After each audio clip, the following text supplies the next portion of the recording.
शुभ प्रभात छात्रों, आपका आज का दिन बहुत सुंदर हो।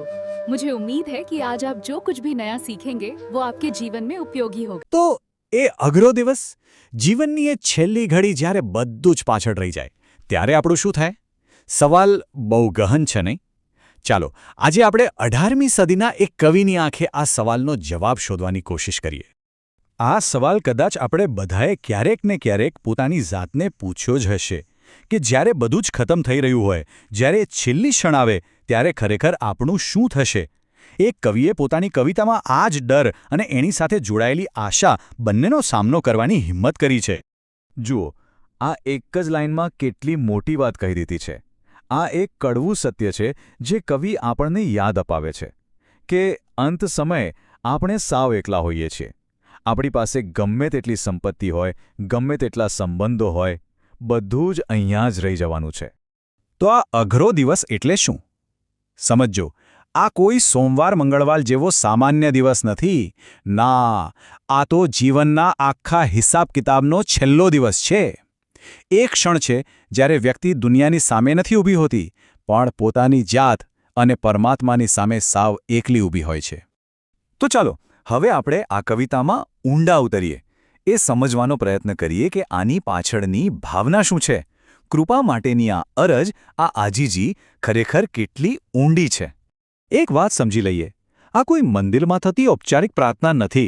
ના, આ તો જીવનની એક ક્ષણની વાત છે જ્યારે માણસ સૌથી વધુ લાચાર હોય છે અને એ લાચારીમાં ભગવાન સાથે એકદમ અંગત, એકદમ તાકીદની વાતચીત કરે છે.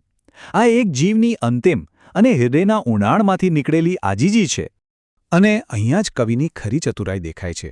જો એ માત્ર મુક્તિ નથી માંગી રહ્યા, એ તો ભગવાનને જાણે એમની પોતાની પ્રતિષ્ઠાની યાદ અપાવે છે. એ કહે છે, હે કૃષ્ણ, જો તમે મને નહીં બચાવો તો દુનિયા શું કહેશે? એ લોકો મારી ભક્તિ પર નહીં પણ તમારી શક્તિ પર સવાલ ઉઠાવશે. હવે કહો, આ કેટલી જબરદસ્ત દલીલ છે?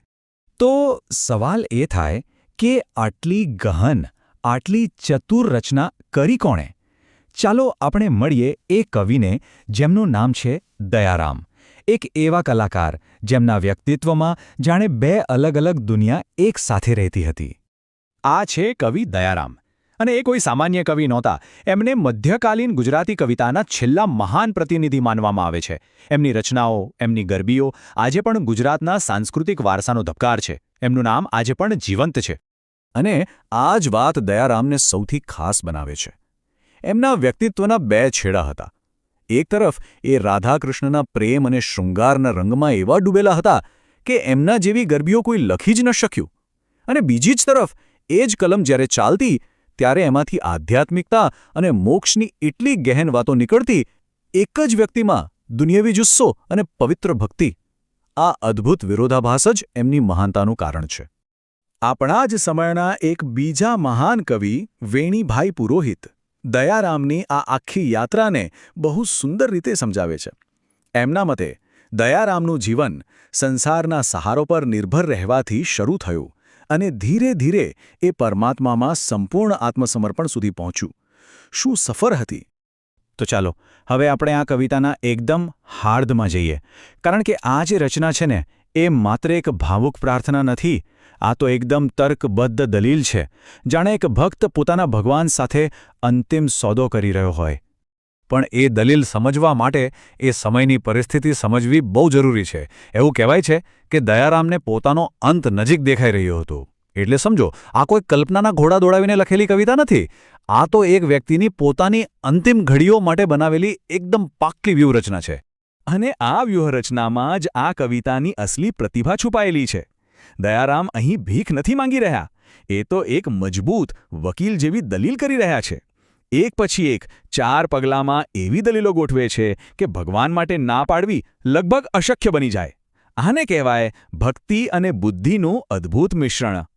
તો આ આખી તાર્કિક દલીલનો ભાવનાત્મક પાયો શું છે? એ કઈ વસ્તુ પર ટકેલી છે? એ ટટેલી છે એક બહુ જ શક્તિશાળી રૂપક પર, અને એ છે પિતા અને તેના ખામીયુક્ત એટલે કે કુપુત્રનો સંબંધ. અને આ રહી એ પંક્તિ જે આખી કવિતાનો, આખી દલીલનો ભાર પોતાના પર ઉઠાવે છે. સાંભળજો, કારણ કે આ એક જ વાક્યમાં દયારામનો આખો તર્ક, એમની સંપૂર્ણ શ્રદ્ધા અને એમની છેલ્લી આશા બધું જ સમાયેલું છે. ખરેખર આ એક માસ્ટર સ્ટ્રોક છે.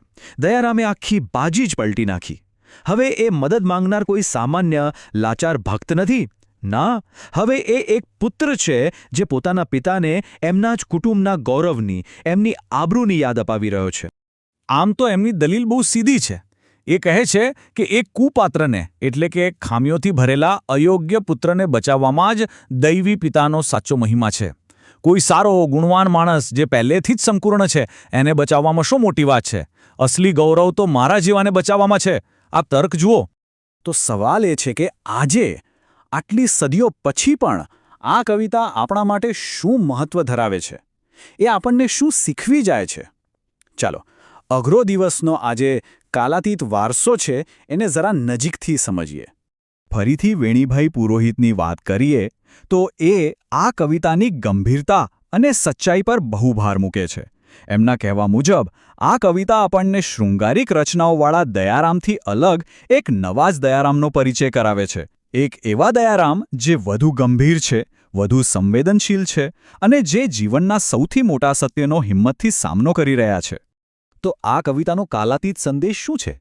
પહેલી વાત એ માનવની અપૂર્ણતાનો એકદમ નિખાલસ સ્વીકાર છે. બીજી વાત એ દલીલ કરે છે કે સાચી શ્રદ્ધા હોય તો જીવનની બધી ખામીઓ પર જીત મેળવી શકાય છે. અને સૌથી અગત્યનું એ કૃપાની વ્યાખ્યા જ બદલી નાખે છે. કૃપા એ સારા કામનું ઇનાલ નથી, પણ અપૂર્ણને સંપૂર્ણ બનાવનારી શક્તિ છે. ટૂંકમાં આપણી બધી નબળાઈઓ છતાં શ્રદ્ધા કેવી રીતે શોધવી એના પર આ એક માસ્ટરપીસ છે. અને કદાચ આ જ વાત આ કવિતાની સૌથી મોટી તાકાત છે. આ એ સાર્વત્રિક સત્ય છે જે આજે પણ એટલું જ સાચું છે કે કૃપા મેળવવા માટે સંપૂર્ણ હોવું જરૂરી નથી. આપણી બધી ભૂલો અને પાપ છતાં જો શ્રદ્ધા સાચી હોય તો એ પૂરતી છે. અને અંતે આ કવિતા આપણને બધાને વિચારતા કરી મૂકે છે. એ આપણા માટે એક સવાલ છોડી જાય છે કે આપણા પોતાના આ અપૂર્ણ જીવનમાં સંપૂર્ણ શ્રદ્ધા રાખવાનો ખરેખર અર્થ શું થાય? आपको ये क्लास कैसा लगा नीचे कमेंट जरूर कीजिएगा.